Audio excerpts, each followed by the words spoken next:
আজকে আমি যে রেসিপিটা আপনাদের সামনে নিয়ে এসেছি, এই রেসিপিটা প্রথম থেকে শেষ অবধি স্কিপ না করে দেখবেন। কারণ এই রেসিপিটা যদি আপনারা বানিয়ে একবার খাবেন, গ্যারেন্টি দিচ্ছি সব চিকেনের রেসিপিকে ভুলে যাবেন। একটু সময় সাপেক্ষর ব্যাপারে এই রেসিপিটা করতে, কিন্তু এই রেসিপিটার মধ্যে যে স্বাদ আর যে গন্ধ লুকিয়ে আছে সেটা অতুলনীয়। তবে দেখতে হবে পুরোটা। এটা আমার শাশুড়ি মায়ের রেসিপি। এই রেসিপিটার জন্য একটা বড় গোটা নারকেল লাগবে, যেটাকে দেখুন কুড়িয়ে নিয়েছি। কুড়িয়ে নিয়ে এবারে এই নারকেলটাকে আমরা দুধ বার করে নেব। এই নারকেলটা একটা গোটা নারকেলই কুড়িয়ে নিতে হবে, দিয়ে ওর দুধটাকে বার করে রাখবো। দুধটা মিক্সিতে দিয়ে আপনি বার করে নেবেন। আর কিভাবে হবে সেটা বলছি, আর এইগুলো মশলা আমি বলছি কিভাবে এই মশলাগুলো হবে। আর এই যে বাটিতে, দুটো বাটিতে আমি দুধ বার করেছি, একটা বাটি যে ছোটো বাটিটার দুধটা, এটা প্রথমেই ওই নারকেলের মিক্সির মধ্যে যে জলটা দেবেন, অল্প করে জল দিয়ে নারকেলের যে দুধটা প্রথম দুধটা হবে ওটা ছোটো বাটিতে রেখেছি অল্প করে, আর তারপরে আবার জল দিয়ে যে দুধটা বার করবেন সেটা বড় বাটিতে আছে। তবে এই মাংসটার মধ্যে কিন্তু জল পড়বে না, এটাকে কিন্তু এই নারকেলের এই দুধটা দিয়েই তৈরি করতে হবে। আর যে মশলাটা আমি বলছি সেটা হচ্ছে, আমি 1 কেজি মাংসের জন্য আমি মশলাটা তৈরি করছি। এই যে মশলাটা আমার তৈরি হয়ে গেছে, আমি মিক্সিতে বেটে এটাকে রেখে দিয়েছি। এবার তেলের মধ্যে আমি এর মধ্যে 1 কেজি মাংসের জন্য 3টে বড় সাইজের পেঁয়াজ কুচিয়ে নিয়ে এটাকে ভাজতে হবে। 3টে বড় সাইজের পেঁয়াজ আর একটা ছোট সাইজের পেঁয়াজ, ছোট না মিডিয়াম সাইজের পেঁয়াজ, সেটাকে এরকমই কুচিয়ে আলাদাভাবে রেখে দিতে হবে, সেটা পরে কাজে লাগবে।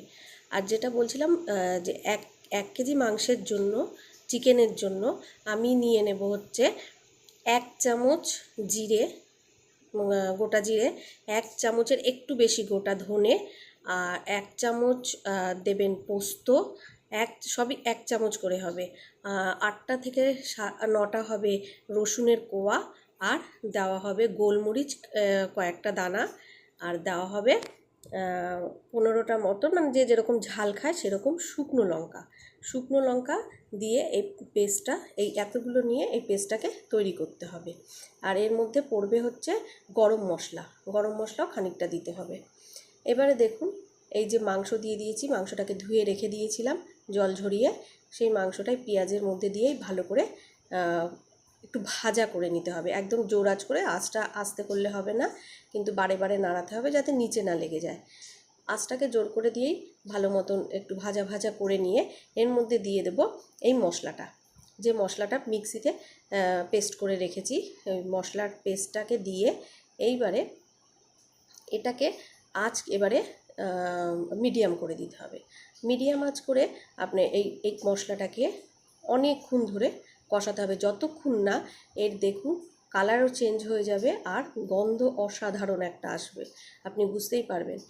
এবার খানিকটা কষিয়ে নেওয়ার পরে দিয়ে দেব হচ্ছে নুন, পরিমাণ মতন নুন দেবেন, দিয়ে আর সামান্য একটুখানি মিষ্টি দিয়ে এটাকে ভালো করে, ওই যে বললাম মিডিয়াম আছে, ভালো করে নাড়াতে হবে যাতে নিচে ধরেও না যায়। আবার মশলাটাকে অনেকক্ষণ কষাতে হবে।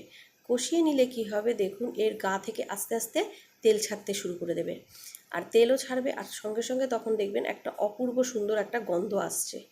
তখনই হবে রান্নাটা যে হয়ে এসছে, মানে মশলাটা হয়ে গেছে। এই সময় দিয়ে দিতে হবে যে নারকেল, যেটা দুধ বার করে রেখেছি, বললাম যে প্রথমে কিন্তু দিতে হবে যে নারকেলটা, দুধটা, যেটা হচ্ছে বড় বাটিতে ছিল, মানে সেকেন্ড বার যে দুধটাকে বার করা হবে জল দিয়ে, সেইটা প্রথমে দিয়ে দিতে হবে। এই যে প্রথমে দিয়ে দেওয়ার পরে এবারে কিন্তু এটা ফুটবে আস্তে আস্তে। এবারে মিডিয়াম আঁচ করে কি একটু কম আঁচ করে এটাকে ফোটাতে হবে। ফুটিয়ে ভালো মতন এটাকে, সেদ্ধটা এখনই হবে, মানে এই দুধটা দেওয়ার সময় এটাতেই সিদ্ধ হয়ে যাবে। এবারে সেদ্ধ হয়ে যাওয়ার পরে যখন বুঝবেন যে মাংস একদম রেডি, তখন কি করতে হবে, তখন দিয়ে দিতে হবে ওই দুধটাকে, যে দুধটা আমি প্রথমে তৈরি করেছি। প্রথমে অল্প জল দিয়ে মিক্সিতে ঘুরিয়ে নিতে হবে, সেটা অল্প জলে অল্প দুধ থাকবে, সেটাকে দিয়েই এরপরে দিয়ে দিতে হবে এর মধ্যে। দিয়ে ভালো মতন করে, এই যে দেখুন এটা ফুটে গেছে ভালো মতন। এবারে এই যে ফুটছে ভালো, দেখুন যেমন কালার এসছে, হ্যাঁ, আর আপনার গন্ধটা আপনারা রান্না করলে বুঝতে পারবেন যে বেশ সুন্দর একটা গন্ধ চলে এসছে, কারণ নারকেলের তো একটা গন্ধ আছে, তার সঙ্গে অতগুলো মশলাকে কষানো হয়েছে। এবারে এই যে এই ছোটো বাটির দুধটা যেটা প্রথমেই তৈরি করা হয়েছিল, ছেঁকে নিয়েছি দুধটা তৈরি করে, কিন্তু নারকেলটা কিন্তু ছেঁকে নিতে হবে এই যে দুধটা বার করার সময় নিয়ে। এবার দিয়ে দিয়েছি, এই দুধটা দিয়ে খানিকক্ষণ ফোটাতে হবে, বেশি সময় না, এটা অল্প সময়। তারপরে ফুটে গেলে আমরা অন্য একটা পাত্রের মধ্যে তেল গরম করে এর মধ্যে দিয়ে দেব মেথি ফোড়ন। মেথি 1 চামচ, মেথিকে ছোটো চামচের 1 চামচ মেথিকে দিয়েই কিন্তু সঙ্গে সঙ্গে যে পেঁয়াজ একটা মিডিয়াম সাইজের কুচি করে রেখেছিলাম সেই পেঁয়াজটাকেই দিয়ে দিতে হবে, কিন্তু সঙ্গে সঙ্গে দিতে হবে, নাহলে মেথি পুড়ে গেলে কিন্তু মাংসটা তিতো হয়ে যাবে।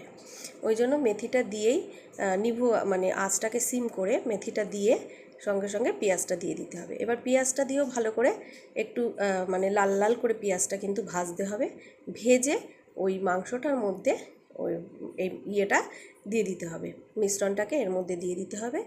দিয়ে এবারে ভালো মতন নাড়িয়ে চাড়িয়ে নিয়ে আর একটু ফোটাতে হবে, মানে আঁচটাকে সিম করে দিয়ে ঢাকা দিয়ে আর একটুখানি ফুটিয়ে নিলে আমার মাংসটা, চিকেনটা রেডি হয়ে গেল। এটার যেমনি গন্ধ তেমনি এর স্বাদ। আমার ভিডিওটা ভালো লেগে থাকলে একটা লাইক, কমেন্ট, শেয়ার অবশ্যই করে দেবেন প্লিজ।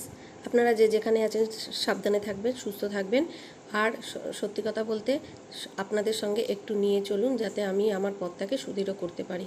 দেখা হবে পরের ভিডিওতে।